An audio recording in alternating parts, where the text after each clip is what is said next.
नमस्कार दोस्तों, आज की जनता की अदालत में हम आपको ले चले हैं पूरे भारत में हो रहे दंगे को लेकर के पक्ष और विपक्ष के तर्क। अभी कुछ ही दिन पहले मणिपुर में जिस तरीके की घटना घटी, पूरा देश शर्मसार हो गया, जिससे पूरे क्षेत्र में कोहराम मच गया। वहां पर किसकी सरकार थी? भारतीय जनता पार्टी। अब आ जाओ, हरियाणा में किसकी सरकार है? भारतीय जनता पार्टी की। और उत्तर प्रदेश में किसकी सरकार है? भारतीय जनता पार्टी। अब जरा सुनिए, जो ये दंगा हो रहे हैं, क्या ये नेताओं की प्री प्लानिंग तो नहीं है कि दंगा कराओ, 2024 में सत्ता की कुर्सी पर विराजमान हो, जनता के खिलाफ मुकदमा लिखाओ, सरकारी संपत्ति को क्षति पहुंचाओ और देश में भाईचारा खत्म करके जातवाद मजहब की राजनीति। ये मैं तो नहीं कह रहा हूं, मगर जो सोशल मीडिया पर लगातार लोगों की तर्कें हैं, वो हम बात करना चाहते हैं। आइए हम बात कर रहे हैं, सबसे पहले मणिपुर हिंसा की बात कर रहे हैं।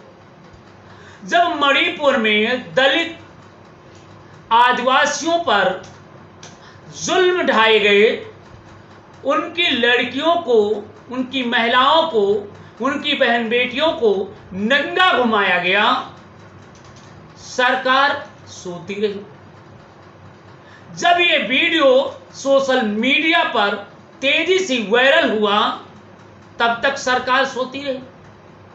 जब इसे संज्ञान सुप्रीम कोर्ट ने लिया,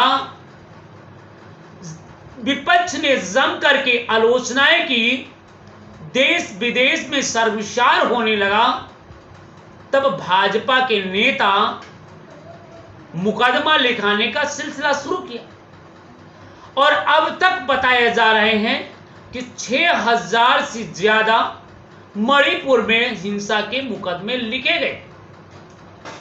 जब इस संदर्भ में सुप्रीम कोर्ट ने पूछा कि कितने महिलाओं पर अत्याचार हुए हैं, कितने अगजनी के हैं, कितने लूटपाट के हैं, कितने मारपीट के हैं, तो वहां के सरकार के जो अधिवक्ता हैं, जनरल साहब हैं, वो कुछ नहीं। जरा देखिए, अब क्योंकि वहां दलित बनाम स्वर्ण था, बीजेपी ने कई बार मुंड घुमाने का प्रयास किया कि वो हिंदू और मुसलमान बन जाए और 2024 की बैतरणी पार हो,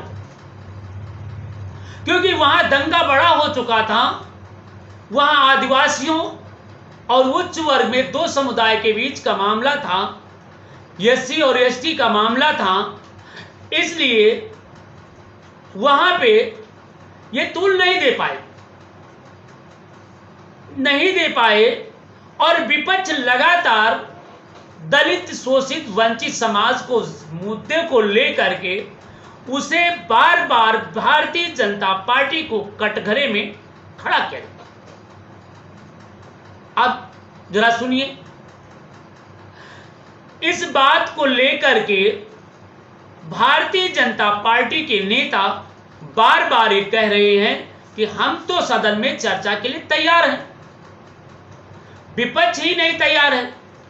और विपक्ष बार बार कह रहा है कि माननीय प्रधानमंत्री नरेंद्र मोदी जी, आप देश विदेश की यात्रा कर सकते हैं, आप फंक्शन में जा सकते हैं, आप अन्य कार्यक्रम भी कर सकते हैं, अन्य कार्यक्रमों में जा सकते हैं, आरएसएस के गाइडलाइन जारी कर सकते हैं, परंतु मणिपुर में दलित की हिंसा है, इसलिए आपको बोलने का समय नहीं है।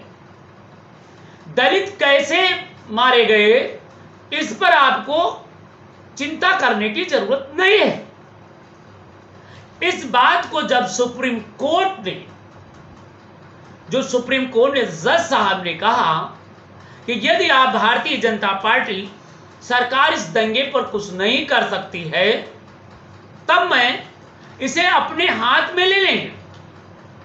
तब भारतीय जनता पार्टी के जो देश में डंका बजा रहे थे, जो अपने आप को महारथी कहलाते थे, जो आपको रामराज के पोषक बताते थे, जो रामराज की कल्पना कर रहे थे, जो रामराज की कल्पना दे करके बात करते हैं, भारत के प्रधानमंत्री नरेंद्र मोदी सदन में बोले।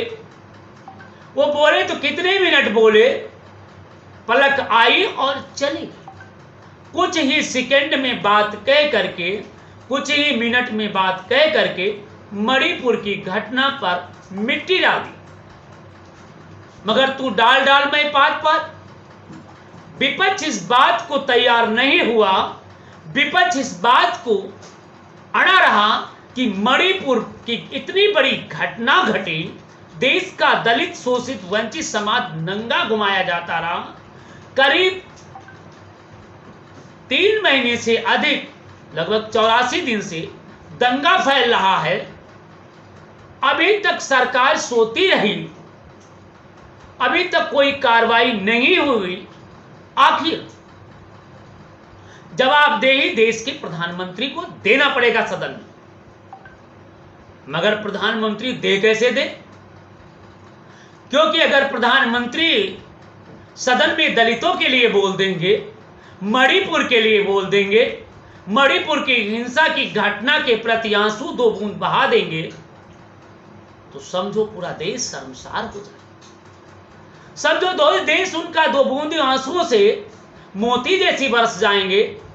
उन्होंने कहा नहीं, मैं ऐसा कर ही नहीं सकता हूं कि दलित स्वर्ग में न पहुंच जाए, दलितों का अधिकार न मिल जाए, दलितों का हुकूमत न मिल जाए, दलितों का कहीं सम्मान न जग जाए। इसलिए उन्होंने कहा कि मैं सदन में नहीं बोलूंगा। हमारे बीजेपी के नेता बोलने के लिए तैयार हैं। जब हमारे कार्यकर्ता बोलने के लिए तैयार हैं, तो हम काहे का बोले? प्रधानमंत्री घमंड रूप धारण करते रहे और वो सदन में नहीं आज तक बोले। इस पर विपक्ष ने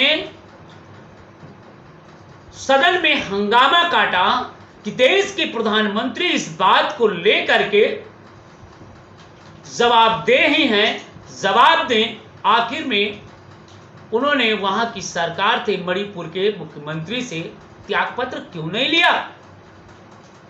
प्रधानमंत्री का गुस्सा, प्रधानमंत्री क्यों बोल दें?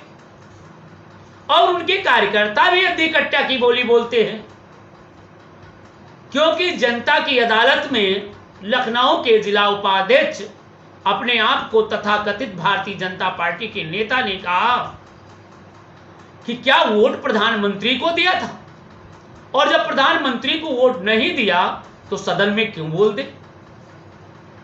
बिल्कुल बात सही है, क्योंकि वो दलित जो पैदा हो गए, जो दलितों की सरकार बननी चाहिए, वो दलित टुकड़ों पर बिक गए और भारतीय जनता पार्टी की सरकार को बना दिया। शायद वो दलित जाग जाते, शायद वो दलित ये बात को समझ जाते, तो शायद सत्ता से कोसों दूर भारतीय जनता पार्टी होती। तब उनकी बात को कहते, तब घड़ियाली आंसू बहाते और तब कहते ये मेरे भाइयों बहनों माताओं, दलितों को न मारो, मुझे गोली मार दो। ये जनसभाओं से भी बोलते प्रधानमंत्री। परंतु मणिपुर की सरकार तो बन गई, मणिपुर में तो अब बनाना नहीं है, अब 2024 की सरकार को बनाना है। इसके लिए भारतीय जनता पार्टी विकास के नाम पर झुंझुना दिया है, दलितों को संरक्षण के नाम पर नंगा घुमाया गया है, दलितों को घोड़ी पर चढ़ना मना कर दिया गया है, दलितों पर अत्याचार दिन दूने रात चौगुने बढ़ता जा रहा है, बहन और बेटियों की इज्जत दिन दूने रात चौगुने लूटी जा रही है। अब भारतीय जनता पार्टी के पास कौन सा मुद्दा हो, इसकी तलाश में है। इसी कड़ी में मणिपुर की हिंसा भड़की। अब कौन है पक्ष या विपक्ष है जो मणिपुर की इतनी बड़ी घटना को किया और भारतीय जनता पार्टी चुप्पी साधे। क्या विपक्ष के नेता मणिपुर में घटना को फैला करके, मणिपुर की हिंसा फैला करके 2024 की बैतरणी पार करना चाहते हैं, या भारतीय जनता पार्टी दलित और मुसलमान को कह करके मणिपुर की घटना को हवा देना चाहते थे? मगर वो तो हवा चल नहीं पाई, मगर आप हंसी देश के प्रधानमंत्री और भारतीय जनता पार्टी के गले की हड्डी। तब भी सम नहीं हो पाया। फिर क्या हुआ? जब मणिपुर की घटना को दलित बनाम मुसलमान नहीं हो पाया, हिंदू बनाम मुसलमान नहीं हो पाया, तो बरेली में घटना घट गई। बरेली पे घटना इसलिए घटी कि वहां पर दूसरे समुदाय के लोग हिंदू समुदाय के लोगों पे पथराव मार दिया, पत्थरबाजी हो गई। वहां के एसएसपी, वहां के तेज तर्रार पुलिस के अधिकारी प्रभाकर चौधरी ने उस दंगे को और नियंत्रण करते हुए हिंसा नहीं भड़कने दी। जो भी हिंसावादी थे उन पर कार्रवाई की और उन पर जेल भेजने